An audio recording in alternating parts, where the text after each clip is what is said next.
Dia merupakan radiasi buatan. Fungsinya untuk melihat fungsional dari setiap organ-organ dalam tubuh kita. Radiasi itu disebut dengan radiofarmaka, jadi obat yang berbentuk radioaktif. Kembali lagi ya tentang radiofarmaka ini, tentang kedokteran nuklir. Apakah ada efek samping untuk pasien yang melakukan pemeriksaan ini? Kalau misalnya kita mengatakan radiasi, maka ada namanya waktu paru. Ketika baru-baru diberikan masuk, itu berarti kan radiasinya masih agak tinggi, ya. Dengan berjalannya waktu dia akan semakin menurun. Jadi kalau misalnya dia pulang ke rumah, mungkin hari pertama itu radiasinya masih agak tinggi. Walaupun dia bisa berinteraksi dengan siapa saja, tetapi tetap kita batasi untuk anak-anak dan ibu hamil tadi. 3, 2, 1.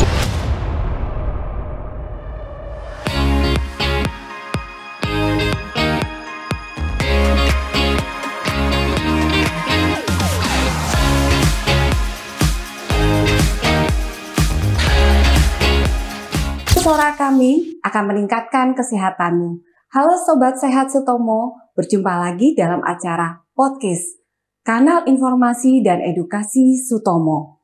Saya Apotekar Elfri akan menemani Anda sebagai host dan kita akan masuk dalam topik yang belum dikenal luas tetapi sangat penting dalam kedokteran modern, yaitu kedokteran nuklir bersama narasumber kami, Dr. Stefanus Mansora, spesialis kedokteran nuklir, teranostik molekuler, dan subspesialis onkologi. Halo Dr. Stef. Halo Bu Elfri. Halo Sobat Sehat Sutomo, bagaimana kabarnya? Dr. Stef, mungkin bisa dijelaskan apakah itu yang dimaksud dengan kedokteran nuklir? Ya, jadi kadang banyak orang ketakutan mendengar istilah-istilah nuklir Bu Elfri, ya. Tapi sebenarnya kedokteran nuklir itu sangat penting, artinya di dalam bidang kedokteran saat ini, ya. Jadi sama seperti radiologi, radioterapi, nah kedokteran nuklir memang juga menggunakan radiasi. Nah, tetapi radiasinya berbeda. Radiasinya itu langsung diberikan dalam bentuk suntikan, dalam bentuk diminum. Tetapi radiasi itu sangat kecil. Kenapa? Karena dia merupakan radiasi buatan, ya. Jadi fungsinya untuk melihat fungsional dari setiap organ-organ dalam tubuh kita. Kemudian juga bisa untuk melihat penyebaran daripada kanker. Nah, seperti gitulah gambaran kasarnya kedokteran nuklir. Lah, untuk apa saja dokter pemeriksaan kedokteran ini digunakan? Ya, pemeriksaan ini sangat-sangat beragam sebenarnya. Baik itu di bidang onkologi, di bidang kanker misalnya, untuk mendiagnosis kanker, untuk melihat apakah ada penyebaran kanker ke organ lain, ke tulang, nah seperti itu. Ataupun bagian-bagian pemeriksaan yang lain, misalnya kita mau melihat fungsi jantung, mau melihat fungsi ginjal, mau melihat fungsi tiroid, dan banyak hal yang lain yang kita bisa lakukan dengan pemeriksaan kedokteran nuklir. Itu gimana ya dokter proses caranya untuk dilakukan pemeriksaan kedokteran nuklir itu? Ya, jadi tergantung dari Sobat Sehat Sutomo. Kedokteran nuklir itu seperti saya katakan tadi menggunakan radiasi. Nah, kalau kita sedikit lebih detail, radiasi itu disebut dengan radiofarmaka, jadi obat yang berbentuk radioaktif. Nah, kalau kita mau melihat organ, tentu kita akan melihat bagaimana caranya kita memberikannya, ya. Contohnya, kalau kita mau melihat jantung misalnya, apakah ada penyempitan jantung, maka kita berikan radioaktifnya itu dalam bentuk disuntik seperti gitu, ya. Oh, kita mau melihat paru-paru misalnya, oh tentu paru-paru itu kan kita sifatnya menghirup udara, maka radiasinya itu kita buat dalam bentuk suatu uap, kemudian akan dihirup dan kita bisa melihat fungsi paru-paru dari orang itu. Nah, sama seperti itu. Gitu ya. Dokter, kalau ada perbedaan ya kedokteran nuklir dengan radioterapi itu? Oh iya tentu ya. Jadi seperti saya katakan tadi bahwa saat ini di kedokteran itu ada 3 bidang yang memanfaatkan radiasi, ya. Ada radioterapi, ada radiologi, dan ada kedokteran nuklir. Nah, antara radioterapi dan kedokteran nuklir itu sedikit berbeda. Kalau kita mengatakan kata-kata radioterapi, itu artinya menggunakan radiasi eksternal, ya. Tetapi kalau misalnya kedokteran nuklir, kita menggunakan radiasi internal. Kenapa internal? Karena radiasinya itu langsung masuk ke dalam tubuh, sehingga yang nanti memancarkan radiasi ada dari dalam tubuhnya pasien. Tetapi kalau misalnya dengan radioterapi tentu jangan dari luar, seperti itu. Oh, gitu. Dokter, kalau untuk manfaatnya sendiri di kedokteran nuklir di tenaga kesehatan, untuk pasien itu sendiri gimana, Dok? Ya, tentu kalau kita mengatakan manfaat, tentu kita harus melihat dari jenis-jenis pelayanan kedokteran nuklir itu apa saja. Nah, kalau jenis pelayanan kedokteran nuklir itu ada beberapa macam. Yang pertama lah untuk diagnostik. Nah, seperti saya katakan tadi, misalnya kita mau melihat fungsi jantung, ya, maka tentu akan bermanfaat untuk bisa menilai apakah ada iskemik, apakah ada penyumbatan di jantung. Oh, paru-paru, seberapa besar fungsinya? Apakah ada sesuatu di paru-parunya menyebabkan penyumbatan di dalam pembuluh darah di paru-paru? Bisa seperti itu. Atau melihat fungsi tiroid bagaimana? Jadi tentu nanti akan memberikan informasi kepada dokter-dokter yang lain yang di luar kedokteran nuklir yang merujuk kepada kami untuk bisa mendiagnosis penyakitnya dengan lebih jelas dan lebih teliti. Nah, kalau misalnya di bidang terapinya, tentu kita mau melakukan terapi atau pengobatan dengan metode kedokteran nuklir. Contoh yang paling sering dilakukan adalah terapi dengan menggunakan iodium radioaktif untuk kanker-kanker tiroid atau ya untuk hipertiroid, Sobat Sehat Sutomo, ya. Jadi tentu manfaatnya sangat banyak dalam bidang kedokteran. Adakah penyakit-penyakit khusus, dokter, yang mau diwajibkan untuk pemeriksaan kedokteran nuklir ini, dokter? Ya, tentu seperti kita ketahui bersama bahwa di dalam bidang kedokteran itu ada clinical pathway, ada PPK, di mana setiap penyakit-penyakit itu sudah ada alurnya tersendiri-sendiri, ya. Contoh yang paling gampang lah, misalnya tiroid kembali, ya. Tiroid itu tentu setelah kita diagnosis, ya, maka tentu kalau misalnya ini ada kankernya, ada benjolan, kemudian itu ternyata kanker, maka tentu yang akan melakukan terapi pertama adalah dari dokter bedahnya dulu, ya. Setelah kemudian dokter bedahnya selesai, maka itu harus dilakukan terapi lanjutan, terapi radiasi internal dengan iodium radioaktif untuk menghancurkan sisa-sisa jaringan dan mungkin ada penyebaran daripada kankernya.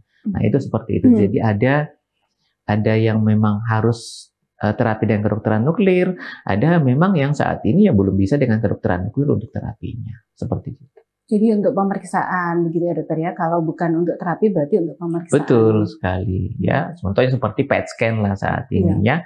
PET scan saat ini kan seperti sesuatu alat yang sebenarnya banyak orang yang kejar ke Singapura, kejar ke Malaysia untuk pemeriksaan PET scan, Sobat Sehat Sutomo, tapi ternyata PET scan itu sudah banyak di Indonesia, ya, di mana PET scan ini salah satu radioaktif yang dipakai pada PET scan saat ini adalah suatu senyawa yang mirip gula, di mana dia akan men-tracing, bisa mencari apakah ada suatu keganasan di dalam tubuh. Atau kalau misalnya suatu kanker itu sudah diketahui, misalnya kanker payudara, kita melakukan PET scan untuk apa? Untuk menilai apakah kankernya itu sudah menyebar, atau kankernya itu setelah diterapi, bagaimana responnya terhadap terapi? Apakah bagus ataukah tidak bagus sehingga kita harus merubah metode terapinya? Nah, seperti itu. Itu kegunaannya salah satu daripada PET scan yang merupakan bagian daripada kedokteran nuklir. Iya. Dokter, kalau kita tadi kan Dokter Steph sendiri merasakan, ya, kadang-kadang orang mendengarkan kedokteran nuklir mikirnya bom gitu, ya. Yeah. Nah, jadi akhirnya ada sesuatu yang agak membuat si pasien ini agak khawatir lah dilakukan pemeriksaan. Dokter Steph bisa cerita nih, persiapan-persiapan apa yang harus dilakukan oleh pasien ketika akan melakukan pemeriksaan atau akan dilakukan terapi dari kedokteran nuklir itu? Oh iya, jadi tentu kembali lagi bahwa masing-masing pemeriksaan akan memiliki persiapan sendiri-sendiri, ya. Tetapi yang paling penting tentunya adalah sebelum kita melakukan tindakan, sebelum tindakan itu kita jadwalkan, kita harus mengedukasi pasien. Ya, kenapa? Karena selain itu penting untuk menenangkan mereka, penting untuk memberikan suatu edukasi bahwa yang kita lakukan adalah sesuatu yang sangat penting dan memiliki benefit yang baik untuk kesehatannya. Tentu kalau kita bilang radiasi, tentu ada risikonya, Tetapi ketika dokternya dari bidang yang lain merujuk untuk melakukan pemeriksaan atau terapi di kedokteran nuklir, tentu itu sudah memikirkan resiko dan benefitnya. Benefitnya tentu lebih banyak daripada resikonya. Jadi kalau misalnya kita bilang persiapannya tentu akan sangat banyak, tetapi yang paling penting pertama adalah edukasi dulu itu, seperti itu. Ya, nanti akan ada edukasi dari Dr. Steph ya ketika Tentu, dilakukan jadi persiapan. Di kedokteran nuklir itu sudah ada bidang-bidangnya sendiri. Nah, Sobat Sehat Sutomo, yang mewawancara saya hari ini di hostnya ini adalah Ibu Elfri. Ibu Elfri adalah seorang radiofarmasis di kedokteran nuklir yang tugasnya untuk mencampur obat-obatan yang memang obat-obatan radiofarmaka atau obat-obatan radiasi di kedokteran nuklir. Jadi kami bersama satu tim untuk mengembangkan suatu pengobatan kedokteran nuklir. Di sana juga ada perawat, ada radiografer, ada fisika medis. Semua staf itu bekerja sama dan saling memberikan informasi kepada pasien, biasanya pre-tindakan, selama tindakan, dan setelah tindakan. Kenapa setelah tindakan juga kita perlu melakukan edukasi? Karena kembali lagi, radiasinya masuk ke dalam tubuh, sehingga pada saat pasien pulang itu kita akan memberikan edukasi gimana sebaiknya pada saat di rumah. Begitu. Iya, dokter. Berarti kira-kira berapa lama, dokter, waktu yang dibutuhkan selama pemeriksaan itu? Ya, jadi tergantung kembali lagi ke jenis pemeriksaan. Contoh lah misalnya nih, kita melakukan thyroid scan. Thyroid scan itu yang mungkin butuhnya 1 jam udah selesai untuk pemeriksaan. Apa? Karena dari waktu suntik ke waktunya untuk foto itu ya sekitar 30 menit sampai 1 jam. Cepat juga ya. Cepat kalau misalnya thyroid scan. Tetapi kembali lagi kalau misalnya kita mau pemeriksaan jantung bisa whole day. Kenapa? Karena setelah suntik nunggu sampai 1 jam baru difoto, kemudian setelah itu istirahat, kemudian disuntik lagi, baru nanti foto kedua, ya seperti itu. Tetapi kembali lagi radiasinya itu sangat kecil, minimal, ya, sangat kecil, walaupun schedule-nya panjang, walaupun pemeriksaannya agak lama, panjang, tetapi ya tetap radiasinya sangat minimal. Iya. Hasilnya bagaimana, dokter, yang bisa kita dapatkan dari hasil pemeriksaan itu? Apakah ada perbedaan dengan CT scan, MRI itu, dokter? Iya, betul. Kembali lagi bahwa yang seperti saya katakan tadi, bahwa kedokteran nuklir, salah satu part dari kedokteran nuklir adalah imaging juga, ya. Jadi kita akan memberikan suatu gambar. Tetapi kembali lagi, gambar di dalam kedokteran nuklir itu biasanya lebih ke arah citra fungsi, gambar yang melihat bagaimana fungsi daripada organ-organ, bagaimana penyebarannya, tapi secara fungsi. Tadi biasanya tidak menggambarkan anatomikal yang cukup jelas seperti pada anatomi atau bentukan dari gambar dari radiologi seperti CT scan, MRI, seperti itu. Berarti kalau kita mau tahu tentang fungsi organ, letak di mana terjadi metastase gitu ya, penyebaran kanker misalnya, itu berarti kita pakai SPECT CT atau PET scan ini ya, dokter ya, dari kedokteran nuklir. Jadi kita menggunakan kedokteran nuklir untuk melihat seperti itu. Memang dari tempat yang lain juga bisa digunakan juga, tetapi kembali lagi bahwa dengan kedokteran nuklir ini bisa mengetahui di lebih awal. Ya, di mana kadang-kadang kerusakan atau penyebaran, misalnya penyebaran kanker itu biasanya diawali dengan perubahan patofisiologi, namanya perubahan fungsi, kemudian baru terjadi kerusakan secara struktural. Berarti deteksinya lebih awal, bisa lebih mudah kelihatan ya, dokter ya? Tentu, ya. Sehingga sebenarnya kalau kita mengatakan akan lebih murah jatuhnya nanti untuk suatu rangkaian pengobatan, ya mungkin akan lebih murah karena bisa mendeteksi lebih cepat. Kalau begitu tentu akan memberikan waktu yang lebih cepat bagi kita untuk melakukan terapi sedini mungkin. Berarti hasilnya Begitu. juga cepat ya dokter ya untuk bacaannya itu.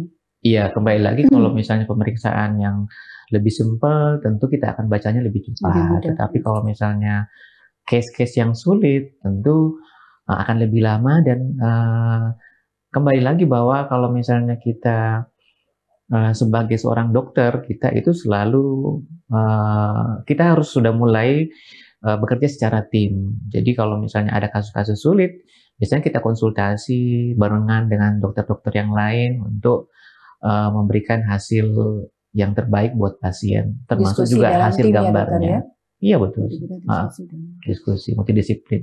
disiplin ilmu. Dokter, kalau kembali lagi ya tentang radiofarmaka ini, tentang kedokteran nuklir, apakah ada efek samping untuk pasien yang melakukan pemeriksaan ini? Kembali lagi saya katakan bahwa ini radiasi, tentu akan ada efek samping, tetapi efek sampingnya sangat-sangat minimal ya.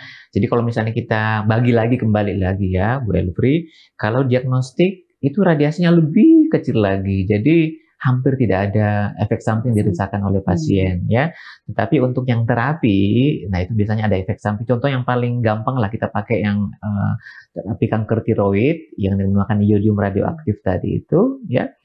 Biasanya pasien-pasien akan merasa ya agak serik-serik sedikit, ya jadi kayak radang tenggorokan, ya kenapa kan tiroidnya berada depan sini kan, jadi biasanya akan terasa sedikit mengganjel, tapi untuk makan, untuk bernafas itu sama sekali tidak Untuk ada bernyanyi gangguan. bisa ya dokter? Oh tentu bisa.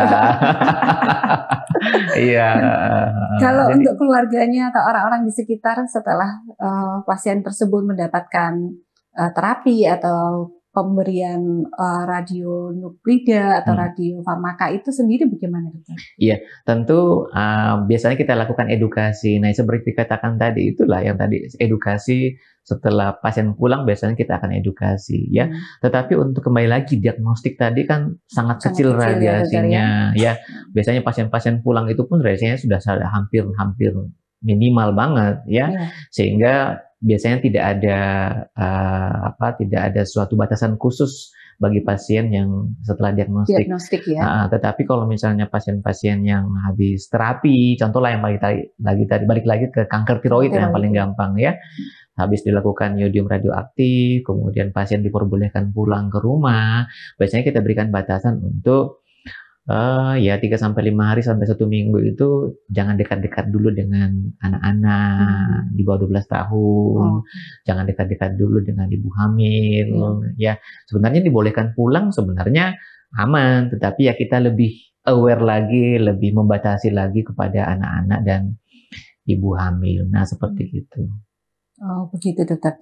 Nah, kalau untuk pasien-pasien tersebut, apakah ada hal-hal khusus dokter setelah dilakukan tindakan, setelah pemeriksaan? Tadi kan dokter Steve mengatakan pulang itu diharapkan di rumah begitu ya, tidak banyak bertemu dengan orang lain sendiri. Nah, ini ada proses mengapa harus dilakukan hal tersebut dokter? Jadi kalau kita bicara sedikit detail lagi mengenai radiasi ya, sobat sehat. Kalau misalnya kita mengatakan radiasi, maka ada namanya waktu paru. Ya, nah ketika baru-baru diberikan masuk, itu berarti kan radiasinya masih agak tinggi ya. Kemudian dengan berjalannya waktu dia akan makin menurun. Ini untuk yang terapi ya dokter? Ya, untuk terapi ya. Jadi kalau misalnya dia pulang ke rumah, mungkin hari pertama itu radiasinya masih agak tinggi.